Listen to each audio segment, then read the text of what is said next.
Hello guys, hope you are enjoying very good health. After studying the muscarinic agonist, now we will study muscarinic receptor antagonist. The very renowned drug of this group is atropine. We will study the pharmacological effect of atropine.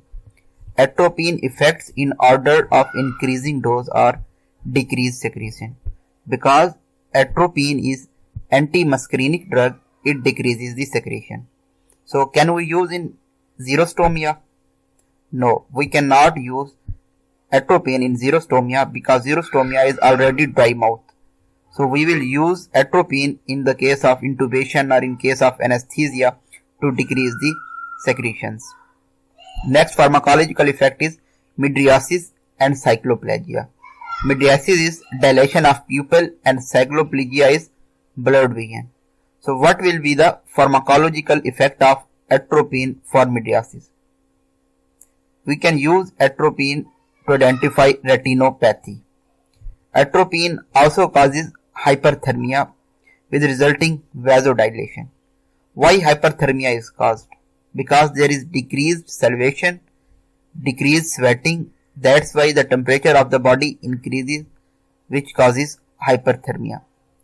Next effect of atropine is tachycardia.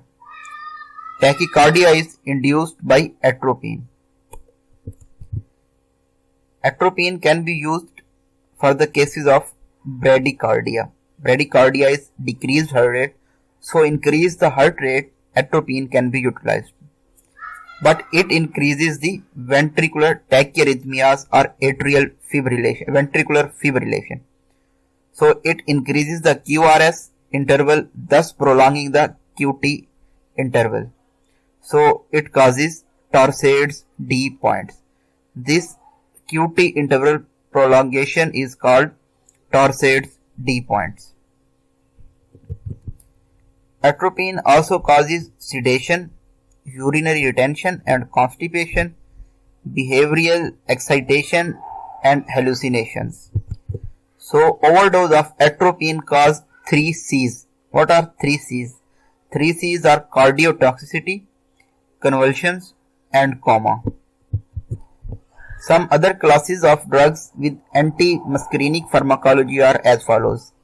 Antihistamines also cause dry mouth and decreases the secretions. Tricyclic antidepressants and antipsychotics also have muscarinic antagonist response. Quinidine, antiarrhythmic drug, also has anti-muscarinic activity. Amantadine is an anti-influenza drug. Meperidine is an opioid which also causes muscarine receptor antagonist like activity. So if there is an overdose of atropine, what will be the treatment? It will be phyostigmine, as we have already studied. Why it will be phyostigmine? Because it is a tertianamine and it crosses the blood-brain barrier. Why cannot be neostigmine? Because it is a quaternary amine and it cannot cross the blood-brain barrier. Let's go through the clinical uses of muscarinic blockers. Atropine causes antispasmodic. It is also anti-secretory. Management of ACE inhibitors and especially in the organophosphate toxicity. It can also be used as an antidiarrheal. It cannot be used in ophthalmology because it has a long duration of action, that is from 24 hours to 36 hours. And tropicamide is used for ophthalmic operations. You can see that it is a tropicamide. So there is indication of atropine, tropy. Here also is tropy, and in ipratropium is there, so also tropy, and in benztropine there is also tropy. So you can say that these have the muscarinic blocking action. So ipratropium is used for asthma, coronary obstructive pulmonary disease, no CNS entry, no change in mucus activity. Scopolamine is used in motion sickness, causes sedation and short-term memory block. So anyone going for a long drive should take scopolamine for sickness, motion sickness. If he is driving, no, he cannot take scopolamine because it causes sedation. Benztropine and trihexyphenidyl. These are lipid soluble, so they have CNS entry. They are used in Parkinsonism and in acute extrapyramidal symptoms induced by antipsychotics. There are two famous drugs for nicotinic receptor antagonists or blockers. These are also called ganglionic blocking agents. These agents eliminate the activity of whole ANS by acting on NN junction. So these drugs are hexamethonium and mecamylamine, reduces the predominant autonomic tone of whole autonomic nervous system, prevent baroreceptor reflex changes in heart rate. Nicotinic blockers will act on arterioles and veins. Arterioles and vein has predominantly sympathetic autonomic nervous system, so there will be vasodilation, which will in turn cause hypotension. There will be dilation of the veins, which will decrease the venous return and decrease cardiac output. While acting on the heart, there is a predominant parasympathetic nervous system, so it will cause tachycardia. While in the eye, it will cause mydriasis.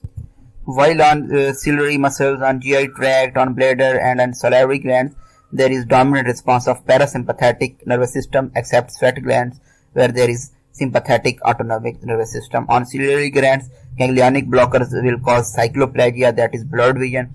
On GIT tract, they will decrease the tone and motility and also cause constipation. In bladder, they will cause urinary retention, while for salivary glands, they will cause xerostomia. And in sweat glands, that is anhidrosis. Because there is decreased sweating, so there is decreased tolerability to tolerate heat.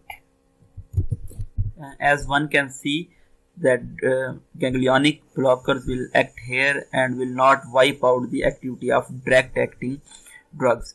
Ganglionic blocking drugs do not prevent changes in heart rate caused by directly acting drugs like beta 1 or M2 agonists will act directly on heart, so ganglionic blockers will not affect their activity.